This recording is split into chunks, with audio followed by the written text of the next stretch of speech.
반갑습니다. 오늘은 사도행전 20장을 중심으로 보겠습니다. 바울이 에베소 교회를 떠나며 전한 고별 설교가 나옵니다. 사도행전에서 가장 감동적인 장면 중 하나입니다.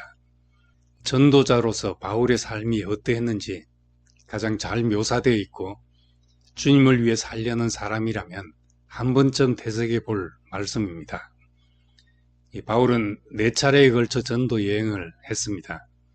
1차 전도 여행은 안디옥 교회의 결정으로 바나바와 바울이 동행하며 갈라디아, 이고니온, 루스드라 등 아시아 지역을 다녔습니다. 2차 전도 여행은 복음을 전했던 곳을 돌아보기 위함이었는데 바울은 마가를 데리고 가는 문제로 바나바와 갈라서게 되었습니다. 선교 방향이 마게도니아와 아가야 지역으로 바뀌면서 고린도에서 아굴라 브리스길라 부부를 만났습니다. 함께 에베소로 갔다가 아굴라 부부는 에베소에 남고 바울만 다른 곳으로 갔습니다. 바울이 에베소를 방문한 기간은 짧았지만 에베소 교회는 바울의 다음 선교 여행을 위한 중요한 거점이 되었습니다. 바울은 3차 전도 여행 때 다시 에베소 교회를 방문했고 3년 가까이 체류하면서 바울의 선교지 중 가장 오래 머문 곳이 되었습니다. 바울은 에베소에 있는 두란노 소원에서 2년 동안 날마다 강론했습니다. 어쩌면 에베소에서의 사역이 바울 사역의 정점이었을 것입니다. 요한계시록에 나오는 아시아의 7교회도 바울이 에베소를 중심으로 다니며 말씀을 전한 결과로 생겨난 교회들입니다. 바울이 로마 옥중에서 쓴 편지 중 하나가 에베소서이고 바울이 순교한 이후에는 사도 요한이 예수의 모친 마리아를 모시고 에베소에서 남은 일생 사역을 하였습니다. 에베소 교회는 바울의 뜨거운 사랑을 받은 교회였습니다. 바울은 예루살렘으로 급히 가려고 밀레도에서 에베소 교회 장로들을 청하여 말씀했습니다. 바울은 이렇게 말문을 열었습니다.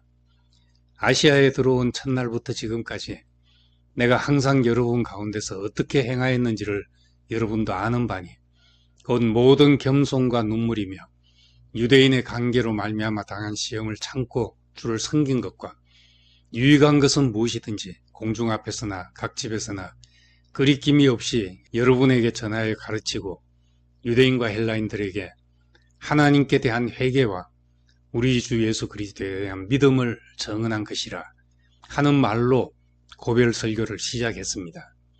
시편에 표현한 대로 눈물로 씨를 뿌렸다는 말입니다. 복음이 그냥 퍼져나간 것이 아닙니다. 바울의 여정을 따라가 보면 정말 수많은 위험들이 있었습니다. 핍박을 견뎌내며 반대를 무릅쓰고 누구를 만나든 거리낌 없이 전한 결과 복음의 길이 열렸습니다. 24절에 보라 이제 나는 성령에 매여 예루살렘으로 가는데 거기서 무슨 일을 당할지 알지 못하노라.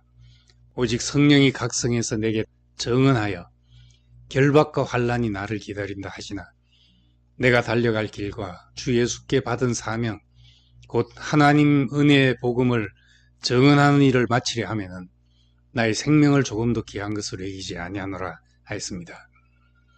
예수님도 자기의 길 끝에 무엇이 기다리고 있는지 아셨습니다. 예수께서 자기가 예루살렘으로 올라가 장로들과 대제사장들과 서기관들에게 많은 고난을 받고 죽임을 당하고 제3일에 살아나야 할 것을 말씀하셨다고 했습니다. 마찬가지로 바울도 각성에서 결박과 환난이 자기를 기다린 줄 알았습니다. 알지만 가지 않을 수 없는 길이었습니다. 죽고 사는 문제보다 더 중요한 문제가 있었기 때문입니다.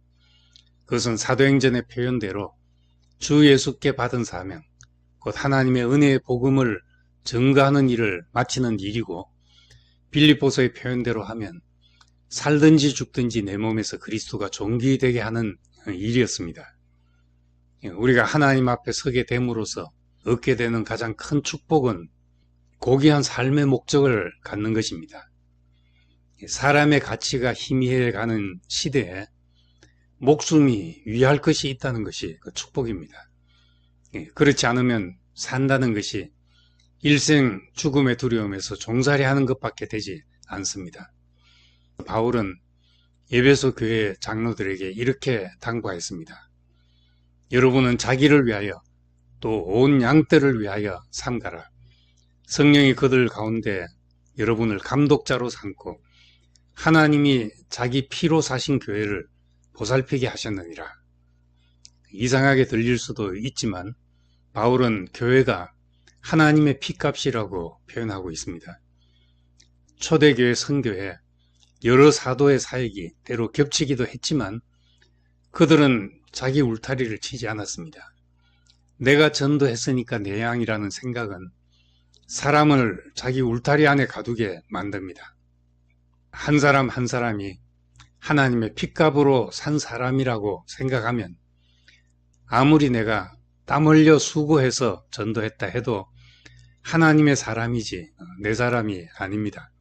오늘 주의 일을 하는 많은 사람이 자기 땀이 묻었다고 해서 사람을 마치 자기 소유인 양 생각하기 쉽습니다. 하나님 백성을 하나님께 돌려드리는 것이 오늘날 감독자들의 일일 것입니다. 마지막으로 바울은 지금 내가 여러분을 주와 및 그 은혜의 말씀에 부탁하노니 그 말씀이 여러분을 능히 든든히 세우사 거룩하게 하심을 입은 모든 자 가운데 기업이 있게 하시리라 말씀했습니다. 우리는 함께 할 때도 있지만 혼자일 때도 있습니다. 바울은 각 지역에서 짧은 시간밖에 함께 하지 못되기 때문에 사람들을 주와 및 그 은혜의 말씀에 맡길 수밖에 없었습니다. 우리도 자신이 말씀 전한 사람을 언제까지나 붙잡고 있을 수 없습니다. 예수님은 나를 먹으라 하셨고 이어서 내가 너희에게 이런 말이 영이요 생명이다 하셨습니다. 말씀 앞에서 살아가도록 하는 것이 그들을 성숙에 이르도록 하는 것입니다. 이 말을 한 후 무릎을 꿇고 그 모든 사람들과 함께 기도하니 다 크게 울며 바울의 목을 안고 입을 맞추고 다시 그 얼굴을 보지 못하리라 한 말로 말미암아 더욱 근심하고 배에까지 그를 전송하니라 하였습니다. 참으로 아름다운 이별입니다.